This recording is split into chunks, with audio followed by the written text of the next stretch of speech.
સત્ય સનાતન સતી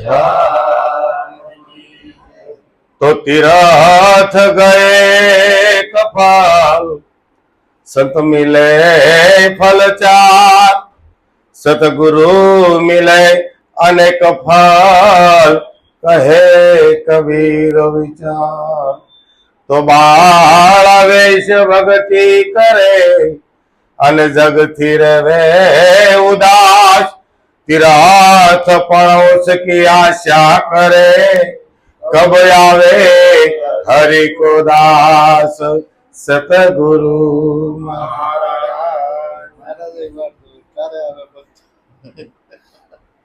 તો આજે બીજો દિવસ છે. મેં 10 દિવસની જાત્રા કરીને આવ્યા. એવી જાત્રા કરી એટલો આનંદ આવ્યો છે. આપણે કઈને જાત્રા કરી પણ અમે તો એવી અંદરની ભાઈલાની ભાથે મજા કરી. એવા ભાઈલા મળ્યા એની તો કોઈ વાત જ નહીં. 10 ભજન કર્યા, 9 ભજન, પણ એટલો આનંદ કર્યો છે એની કોઈ વાત જ નહીં. કારણ કે એ આનંદ તો જેને લૂંટો એને જ ખબર હોય. આમાં વર્ણન કરે મજા આવે એનું વર્ણન જ નથી થાય. એમાં છેલ્લે બસ બાંધી કે હાલો જાય સકરાવા ઘરમાં. એ ગાંડી ઘરમાં ગયા ના એક ગાંડી બાઈ મળી અમને વાલી તો એવી વાલી આખી ગટને વાલી. અને જેઠુભાઈ ને મારે કેવું પડ્યું જો આમ જો આને આ વાલી કેમ વાલી થઈ અને એને શું કરવું ઈ એને ભાન નહીં. વાલી બેન કે મારે હું પેલા તમને દેવું કાંઈ દેવું નહીં, બધા હવ નાચા લઈ લે. એક લેવા જાય બીજું ભૂલી જાય. એટલો એની વાત જ જવા દો. છેલ્લે તો એને બોલાઈ ગયો કે મારી ઝૂંપડી નાની સબરીને ઘેરે રામ પધાર્યા, હું કરું તમારી હું મહેમાની. અરે મહેમાન નથી આયા કોઈ, આ તો બધા ગુરુના સ્વરૂપ થઈ અને આવ્યા સાથે વિરાટ વર્તીને માણી લેવાની. અને એવી માણી જાણી જે મટ્યા ભળ્યા ને એને લાભ લીધો. ભાઈ આને તો જેને લેવો હોય પાછો આવતા વરસ તૈયાર થઈ જાય. કારણ કે આ 6 મહિને એમ જાત્રા કરી. આપણે કઈ જાત્રા કરી તો શું થાય? તો અમે કીધું તીરથ ગયે એક ફલ, પણ અમે તો જાત્રા કરી, તીરથ નથી ગયા. જાત્રા કરીને તો અનેક ફલ મળે. કારણ કે સંતો ભક્તોના દર્શન થાય, અરસ પરસ એવો લાભ મળે. જયારે ભગવાન હામાં આપણને ભગવાન નો મળ્યા હોય એવો ભાવ પ્રગટ કરે. તીરથ ગયે એક ફળ. કયું ફળ? કે જે તીરથ ની અંદર આપણે નાહીને તો આપણા મનનો મેલ જાય, બીજું કોઈ નો થાય. શરીર નો મેલ જાય. ગંગામાં નાહીને તો શરીર નો મેલ જાય. તો સંત મિલે ફળ ચાર. સંત કોઈ સાચો જો સંત મળી જાય તો 4 ફળ મળે. ધર્મ, અર્થ, કામ અને મોક્ષ. મોક્ષનો દરવાજો બતાવી દે. કારણ કે 4 ફળ આપણને પણ બતાવ્યા સદગુરુએ. પણ કઈ વસ્તુ કેટલી વાપરવી, મોક્ષ વખતે કોણ મરે છે એ તો આપને ભૌતિકમાં પણ બતાવ્યું છે. આપણે જયારે લગ્ન કર્યા ને તે ધર્મના 4 ફેરા ફેરાશે. ધર્મ, અર્થ, કામ. કામના ગમે એટલી કરે એ પુરુષ કરે, પણ જો મોક્ષ મેળવવો હોય તો સતીને મોર કરવી પડે. તો આધ્યાત્મિક ક્ષેત્રમાં કઈ સતી એવી કે સતી સુરતાની વાત છે. કે સુરતા જેને ખગાકાર કરી એનું જ કામ થાય. ભલે તમે અહીં ગમે એટલે હાજર હો, પણ કે માથામાંથી વાત અંદર ન જાય. તમે આમ કરીને બેસો તો આમાંથી નહીં જાય. તો સુરતા જેની નૂરતા અને સુરતા, જેનું મન હાજર, જેનું તન હાજર, જેની સુરતા અને નૂરતા બધી હાજર, એની હાજરી પુરાય. હો ભાઈ, આમાં 90 હાજરીએ સડાવ પાસ નહીં થાય. આમાં સડાવ પાસ નો હાલે. આમાં તો ફૂલ પાસ એનું જ કામ થાય. નકર અદ્વૈશ્ય લટકતા રહે. પછી આપણે કઈ કોઈ ગુરુ એવા વિશ્વામિત્ર નથી એટલે વૈશમાં સ્વર્ગ બનાવે. ત્રિશંકુને વૈશમાં સ્વર્ગ બનાવ્યું અને લટકતો મૂક્યો. ઓલા સ્વર્ગમાં ગયા તે કાંઈ ન હાલે. આવા આ સડાવ પાસ વાળો આવી ગયો. સદેહે ગયો. હું કીધું સદેહે ગયો તો ત્યાં સ્વર્ગ વાળે કીધું સદેહે કોઈ હાલે? દેહ વાળો પુરુષ કોઈ નો હાલે. આ તો દેહ નો ત્યાગ કરીને જેને જાય એનું કામ થાય. એટલે કીધું સંત મિલે ફલ 4, પણ કે સતગુરુ મિલે. સતગુરુ જો મિલે ને તો અનેક ફલ. આ હું નથી કહેતો, કહે કબીર વિચાર. કબીરના વિચારો આવી વાત કરે છે કે તમને જો સદગુરુ મળી જાય તો અનેક ફળ મળે. પણ સદગુરુ કેવો કોને? આ જગતની અંદર ગુરુ અને સદગુરુ વિશે ભેદ પડે છે. તો જાણવો રહ્યો આપણે સદગુરુ એટલે શું. સદગુરુને જાણવો હોય કે જોવો હોય તો શું કરવું પડે? તો કે ગુરુની જરૂર પડે. વળી પાસે એ કે ગુરુ લાવ્યા. ગુરુ હું અને સદગુરુ હું? તે કે ગુરુ ઘાટ હોય છે, ગુરુ વ્યક્તિ હોય છે, ગુરુ 5 તત્વમાંથી પ્રગટ થયેલા હોય છે.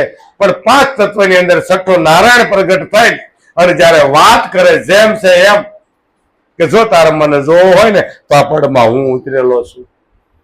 ત્યારે એ સદગુરુ બોલતો હોય, ગુરુ ન બોલતો હોય. અને ગુરુ બોલે ને તો એ ગુરુ એટલી બધી હદે પહોંચેલા જ નથી કોઈ ગુરુ. કારણ કે સદગુરુ જગતમાં એક જ છે, બાકી આખા જગતમાં શિષ્ય સિવાય કોઈ નથી. આખું જગત શિષ્ય છે. ગુરુ તો એક પરમાત્મા સદગુરુ, જેને આપણે કહીએ છીએ ને, જેને રામ કયો, જેને કૃષ્ણ કયો, જેને રામાપીર કયો, જેને માતાજી કયો, કાળકા મેરડી જે કહેવી કયો, એ સદગુરુનું સ્વરૂપ છે. કારણ કે એનાથી આ જગત હાલે છે.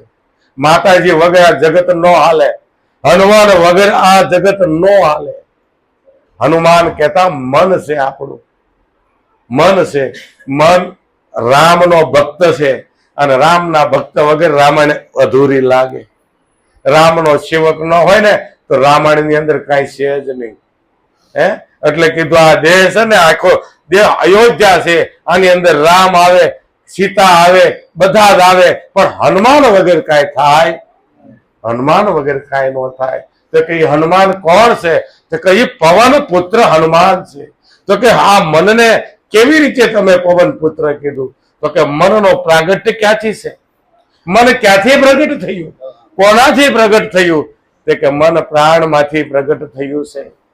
મન પ્રાણમાંથી પ્રગટ થયું. તે કે પ્રાણ ઈ જ પવન છે, બીજું કાંઈ નથી. ઈ પવનનો પુત્ર છે મન, એને હનુમાન કહેવાનું. હવે ઈ મન છે ને, એ જીવ દશામાં આવ્યું છે. એને સોબત લાગી. મહારાજે કીધું ને કે ભાઈ સોબત ને આપ સુધારવાની છે. તો મનને સંસારની સોબત લાગી છે. 5 તત્વને સોબત જે લાગી એ 5 તત્વની અંદરથી 5 અર્ક પ્રગટ થયા છે. શબ્દ, સ્પર્શ, રૂપ, રસ અને ગંધ. આનો સોબત વધારે પડતી લીધી એટલે એને જીવ દશા લાગી ગઈ. મન આત્મામાંથી એ જીવાત્મા બની ગયું છે. હવે આને આ સોબત ઓછી કરી અને પ્રાણ સંગી બનાવવાનું છે. પ્રાણ સંગી જો આપણે બનાવશું તો પ્રાણને સંગ કોનો છે? પ્રાણને ઈશ્વરનો સંગ છે. ઈશ્વર છે, ઈશ્વર તત્વને સંગ કોનો છે? તો કે બ્રહ્મ તત્વનો સંગ છે. આ ધીરે ધીરે કરતા જાણીશું ને તો પરિબ્રહ્મ સુધી આપણે વ્યા જઈશું. અને જયારે એક પછી એક પાનું ખોલીને આપણે, ત્યારે આપણને ખ્યાલ આવે કે હકીકત આપણે કોણ છીએ.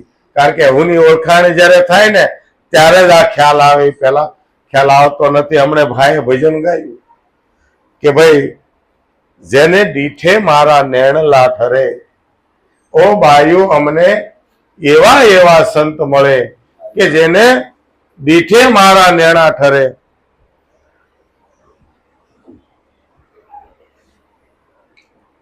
પણ કે કેવા સંતો હોય અને કોને જોઈને આપણે નેણા ઠરે? તે કે એના ઉદરમાંથી એક શબ્દ નેણા પડે, ઉદરમાંથી એક બુંદ ધરે અને ભગવતનું નામ ધરે. ઉદરમાંથી એક બુંદ ધરી જ રહ્યું છે. તો કે કયું? તો કે ઈશ્વરના નામ રૂપી, ઈશ્વરના નામ રૂપી શ્વાસોશ્વાસની અંદર એક બુંદ એટલે કે નામનું ઉચ્ચારણ થઈ જ રહ્યું છે. જેને બ્રહ્મ કીધો, જેને પરિબ્રહ્મ કીધો, તમારે જે કહેવું હોય, માતાજી કહો કે હનુમાન કહો, એને એક જ રૂપે શાસ્ત્ર વર્ણવે છે. સંતોની વાત નથી આ. 4 વેદની અંદર તમે તપાસો મારા વાલા, પછી તમે યાદ કરો. 4 વેદની અંદર ગુરુ રૂપના વખાણ કર્યા છે. કારણ કે ક્યાંય તરફા તરફી ન થાય.